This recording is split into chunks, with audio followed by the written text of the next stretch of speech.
हाँ जी, बिस्मिल्लाहिर्रहमानिर्रहीम। Fourth year, अस्सलाम वालेकुम। आज का हमारा टॉपिक है torque due to electric dipole.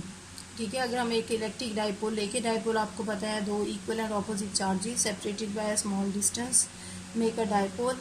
ये हमने पहले पढ़ा है। डाइपोल को अगर आप इलेक्ट्रिक फील्ड में ला के रख दें तो इलेक्ट्रिक फील्ड उस पर फोर्स अप्लाई करती है, जिसकी वजह से उसमें टॉर्क प्रोड्यूस होता है। अब हमने देखना है कि उस टॉर्क का फार्मूला क्या होगा, उसका मैग्नीट्यूड हम किस तरह से कैलकुलेट कर सकते हैं। तो देखिए, इसके लिए ये वाली जो डायग्राम है इसको मैंने रीड्रॉ किया है आपके आसानी के लिए।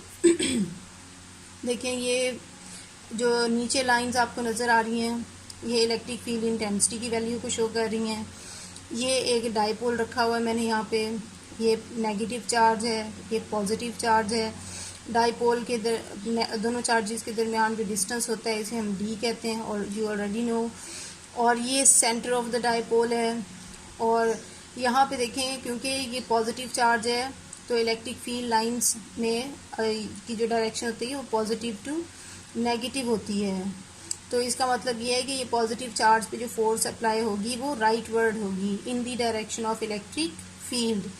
और ये जो नेगेटिव चार्ज है, क्योंकि इस पे ये पॉजिटिव चार्ज ने इसको अपनी तरफ अट्रैक्ट करना है, तो इस पे जो डायरेक्शन ऑफ फोर्स होगी, इलेक्ट्रिक फोर्स, वो होगी लेफ्ट वर्ड, यानी in opposite direction to the direction of field, उसके ऑपोजिट है ये। तो अब ये जो फोर्सेस दोनों इस पे एक्ट कर रही हैं, क्योंकि ये कपल बना रही हैं, इनका जो लाइन ऑफ एक्शन है वो सेम पॉइंट में से पास नहीं हो रहा, तो these forces will produce torque.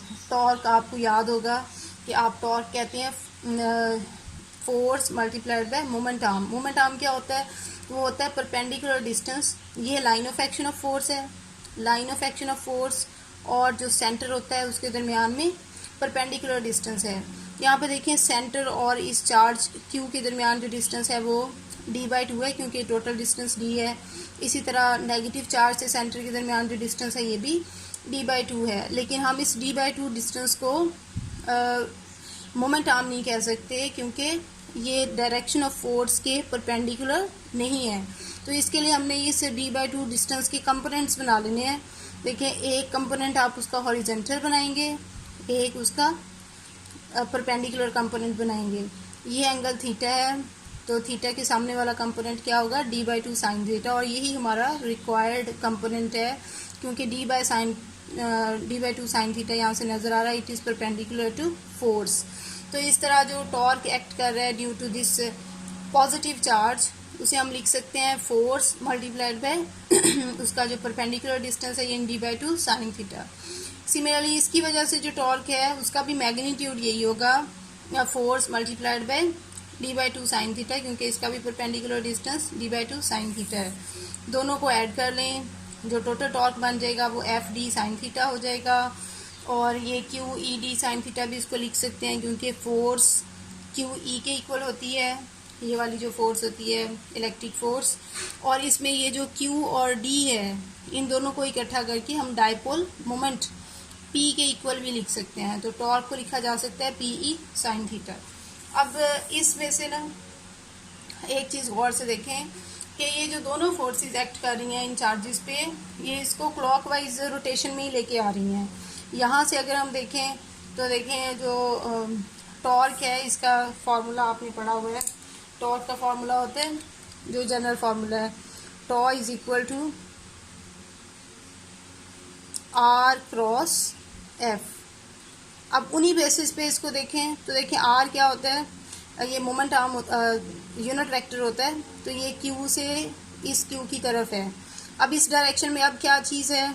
वो है P। ठीक है, P की डायरेक्शन ये है, तो इसकी बजाय हम P लिख सकते हैं। अब F की डायरेक्शन में अब इस टाइम क्या है? इलेक्ट्रिक फील्ड E है, तो हम इसको लिख सकते हैं P क्रॉस E। तो ये टॉर्क की जो डायरेक्शन है वो इस तरह लिख सकते हैं। ये जो फार्मूला हमने डिराइव किया है PE साइन थीटा, ये भी ये बताता है कि P और E अगर दो वेक्टर्स हैं और ये साइन थीटा है उनके साथ, तो ये किसकी डेफिनेशन है? क्रॉस प्रोडक्ट की। और क्रॉस प्रोडक्ट ऑफ वेक्टर्स में हम जो डायरेक्शन पता लगाते हैं वो राइट हैंड रूल से पता लगाते हैं। तो राइट हैंड रूल देखें क्या कहता है? ये डायरेक्शन है P की, नेगेटिव से पॉजिटिव होती है, ये डायरेक्शन है E की। तो ये P क्रॉस E। तो ये डायरेक्शन जो रोटेशन बनती है ये कौन सी बनती है, क्लॉकवाइज। इसी तरह इसमें देखें तो ये P की डायरेक्शन है और जो E की डायरेक्शन है वो इधर है, तो इसमें भी P क्रॉस E डायरेक्शन कैसी बनती है, क्लॉकवाइज। तो ये दोनों ही इसको क्लॉकवाइज डायरेक्शन में रोटेट कराएंगे तो ये डायपोल यहाँ पे रोटेट हो जाएगा। अब देखिए इसको वेक्टर फॉर्म में अगर हम इस इक्वेशन को लिखना चाहें, ये tau is equal to p e sine theta, तो हम इसे लिख सकते हैं P क्रॉस E या p e sine theta n cap. और क्लॉकवाइज टॉर्क में नेगेटिव साइन आ जाएगा। नेगेटिव साइन क्यों आएगा, देखें राइट हैंड रूल अप्लाई करें। इधर ये P है, ये E है, तो P के साथ अपने राइट हैंड की फिंगर्स को रखा और E की तरफ कर्ल किया, तो थंब कहाँ आ रहा है, डाउनवर्ड। डाउनवर्ड डायरेक्शन को हम क्या लेते हैं, नेगेटिव। तो जो एंटी क्लॉकवाइज टॉर्क होगा ऑब्वियसली उसके लिए अपवर्ड थंब आएगा, तो वो हम क्या ले लेंगे, पॉजिटिव। तो देखें ये आज का हमारा लेक्चर था। उम्मीद है आपको समझ आ गई होगी। अगर कोई प्रॉब्लम हो तो आप अपने लेक्चर टाइम में पूछ सकती हैं। Thank you very much.